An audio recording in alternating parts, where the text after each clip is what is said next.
जय सिया राम। श्री हनुमान जी बल, बुद्धि और निष्ठा के प्रतीक हैं। हनुमान जी के भक्तों के जीवन में कभी भी भय, दुख, निराशा का स्थान नहीं रहता, सब दूर हो जाता है। इसलिए हनुमान चालीसा में कहा गया है कि सब सुख लहे तुम्हारी सरना, तुम रक्षक काहू को डरना। चूंकि हम अपने कर्मों की वजह से जब दुखों में होते हैं तो एक मेवा हनुमान जी की शरण में जाने से ही उन दुखों से निवृत्ति संभव है। बाबा नीम करोली जी महाराज से अक्सर कुछ भक्त आकर के मिलते थे, उनके पास बैठे रहते थे, तरह तरह से सवाल पूछते थे उनसे।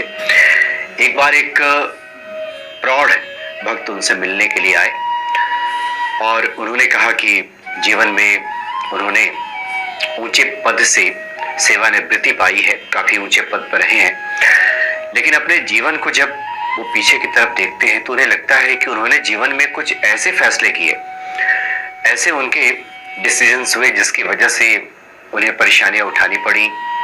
कुछ ऐसे फैसले हुए जिन पे उनका कोई हाथ नहीं था और उन्हें लगा कि जैसे किसी ने ये करा दिया हो। बाद में उनको पछतावा भी हुआ, पश्चाताप भी हुआ कि हमने ऐसा क्यों किया। कई बार सबके जीवन में ऐसा होता है, कुछ कार्य हम ऐसा कर गुजरते हैं कि लगता है कि हमारा तो ऐसा कोई ऐसा स्वभाव नहीं रहा, हमारी ऐसी कोई आदत नहीं है, ऐसा हो कैसा गया हमारे साथ। बाद में व्यक्ति पछताता भी है। तो उन्होंने भी यही बातें कही कि बहुत से फैसले उनके जीवन में ऐसे हुए हैं और लगभग लोगों के साथ ऐसा ही होता है। तो ऐसा क्यों हुआ कि उन्हें इतनी तकलीफ उठानी पड़ी। बाबा जी हमेशा की तरह पहले मौन रहे और उसके बाद उन्होंने कहा कि देखो, जब भक्ति की कमी होती है जीवन में तो हमारे जो संचित कर्म है, कई जन्मों के, जो कह सकते हैं जो रिकॉर्ड है हमारे कर्मों का, जिसको संचित कर्म कहते हैं, वो जो रिकॉर्ड में जो हमारे अच्छे और बुरे कर्म रखे गए हैं उनमें से कुछ निकाल कर जब परमात्मा हमें देते हैं, जिसे प्रारब्ध कहते हैं, और उनके अनुसार हमारी बुद्धि भ्रमित होती है और हम वही काम करते हैं जो प्रारब्ध हमसे करा रहा होता है, हम उसमें विवश हो जाते हैं। बहुत बार ये होता है, कुछ लोगों से आप बातचीत करें तो वो कहते भी हैं कि हमने तो ये चाहा था, न जाने ये कैसे हमने कर लिया, हमने तो ये चाहा ही नहीं था, ये मेरे जीवन में ऐसा क्यों हो गया। तो बाबा जी ने कहा भी कि प्रारब्ध के वजह से हमारे जीवन में ऐसे योग बनते हैं, ऐसे संयोग बनते हैं, ऐसे लोगों से हमारा मिलना हो जाता है, ऐसे ही राह हमारी प्रशस्त होती है। यानी पूरा जो संयोग है प्रारब्ध की वजह से हमारे जीवन में बनता है।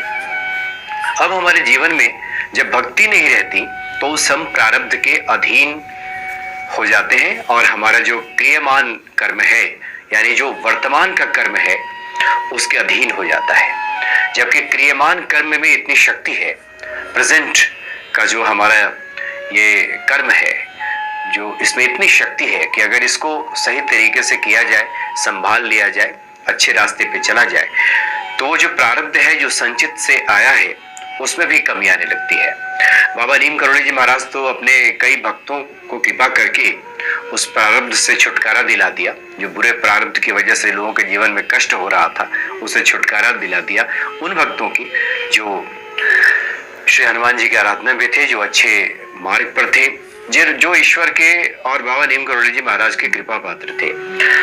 तो बाबा जी ने उन भक्त को यही बताया कि अगर हम क्रियमान कर्म को अगर ठीक रखें तो पुराने संचित कर्म की वजह से जो दिक्कतें आ रही हैं वो ठीक हो जाएंगे।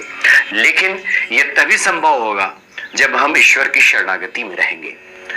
कुमति निवार सुमति के संगी, ये कुमति हमारी जब जाएगी, सुमति आएगी, बुद्धि जब हमारी भ्रमित नहीं होगी, तब हम ऐसी स्थिति आने पे हमारा जो क्रियमान कर्म है वो सही होगा और एक हम सही रास्ते पे चलेंगे और जिसकी वजह से उस पुराने कष्ट से हम अपने को बाहर कर सकते हैं।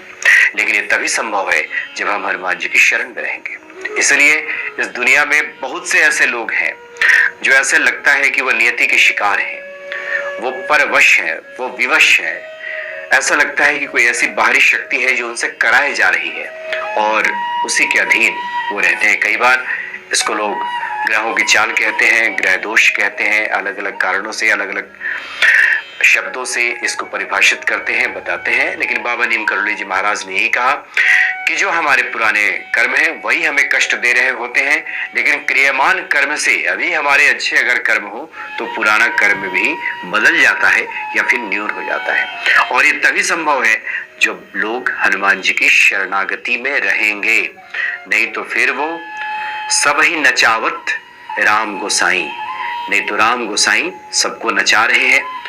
बल्कि इसको अगर हम व्यवहारिक अर्थ में देखें तो हमारे ही जो कर्म है कई जन्मों के जो संचित पड़े हैं और कुछ उसमें से निकलकर जो प्रारब्ध के रूप में आया है वही हमें परेशान किए हुए है।